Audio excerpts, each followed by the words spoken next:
You know, we don't get a lot of boxers back here, so what does it say about you that the UFC are giving you the star treatment? Yeah, it's crazy.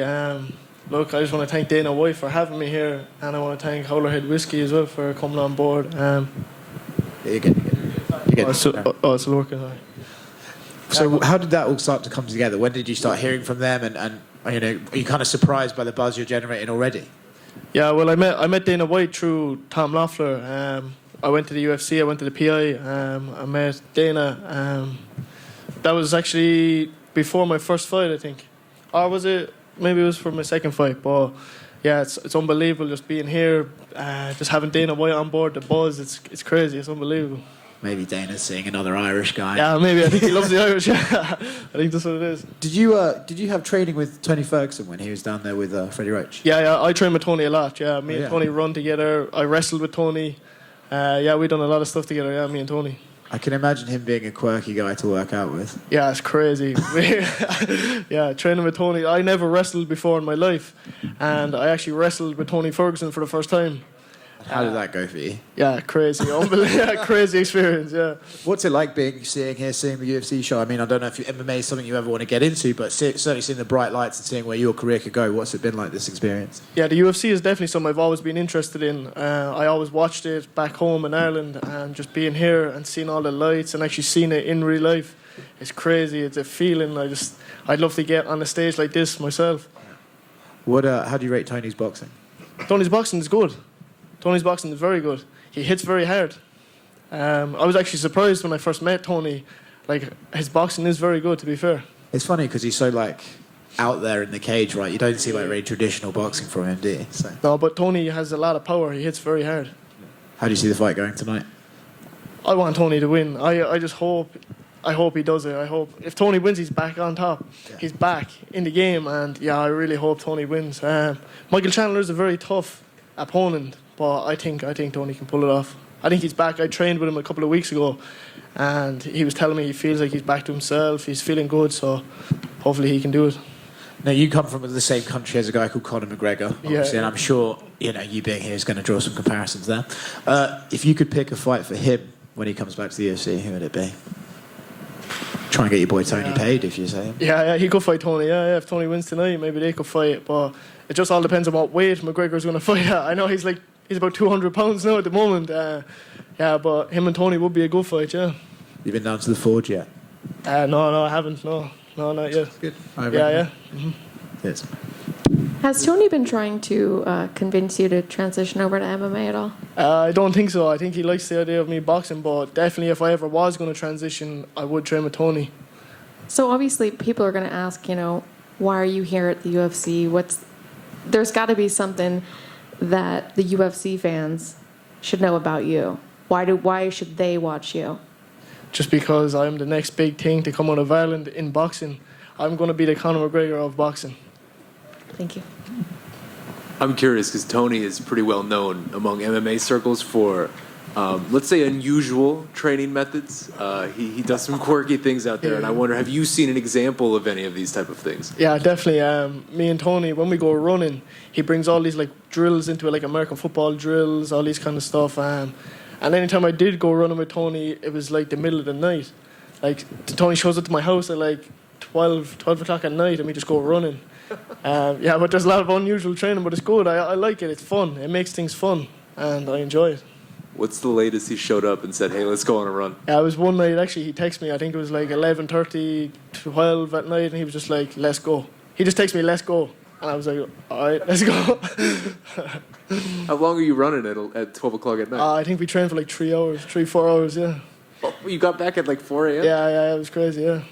What's the wildest sort of just I don't know, his training method that you've seen him do outside of that? There's a lot of mental stuff he does. Just a lot of drills that I find hard to do. That I just see him even his warm up before we start training, he warms up for an hour, and I'm already sweating, and he's just getting started. Yeah, it's crazy. Thank you, man. Thank you.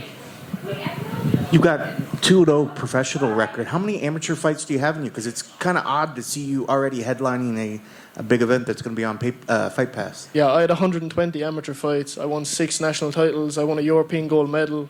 Yeah, I've had a lot of experience as an amateur. Yeah. When did you start? If you got 120 fights, you look like you're barely old enough to. I'm 21. I'm 21. But yeah, I had my first amateur fight when I was 11. But I started boxing when I was 6. Wow. So I've been fighting since I was 11 all the way up. Yeah. So when you've had that much experience, even though you are still very young in your career, is there gonna be extra pressure coming on this, or are you still having fun when that big event comes? Are you gonna be having fun, or are there gonna be some nerves knowing that you're carrying the weight of that event?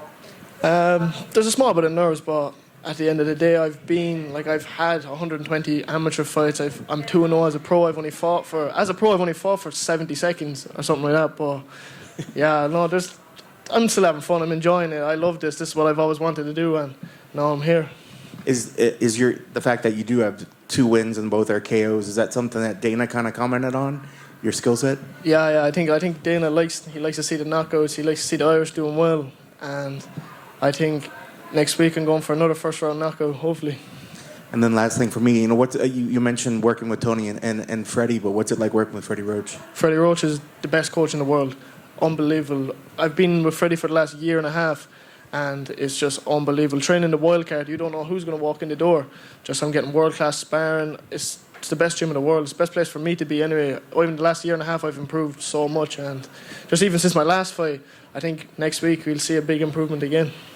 Very cool. Thank you for coming out here and letting us see you. Thanks very much. Just quickly, I feel like we need to revisit the 120 fights at age 21 thing. Like, what was the pace that you were fighting these fights at? Like 3 a month, 4 a month? Like, yeah, I used to fight a lot as an amateur. We used to, when I fought for the European gold medal, I fought 4 fights in 5 days.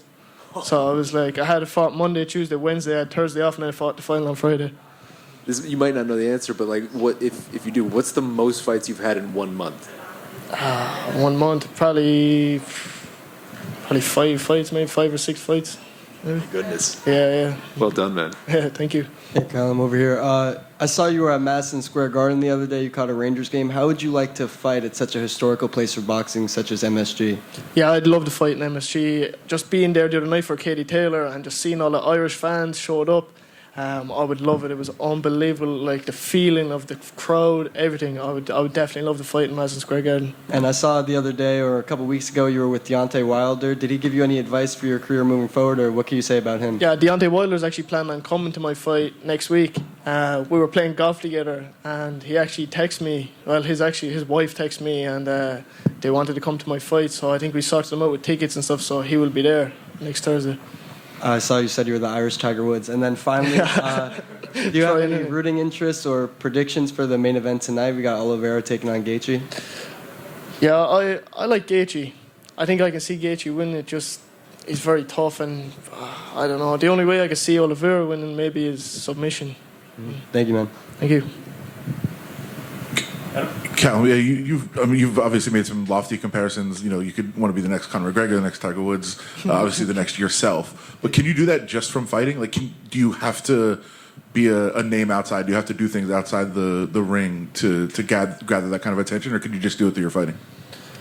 I think based on just my fighting, just when people see what I can do inside the ring, just see how much experience I have. I'm only 21, and when people see what I'm doing already, I think fighting will be enough. But obviously I like to do stuff outside the ring, like social media, stuff like that is fun. But yeah, I'd say just for my fighting, I can do a lot.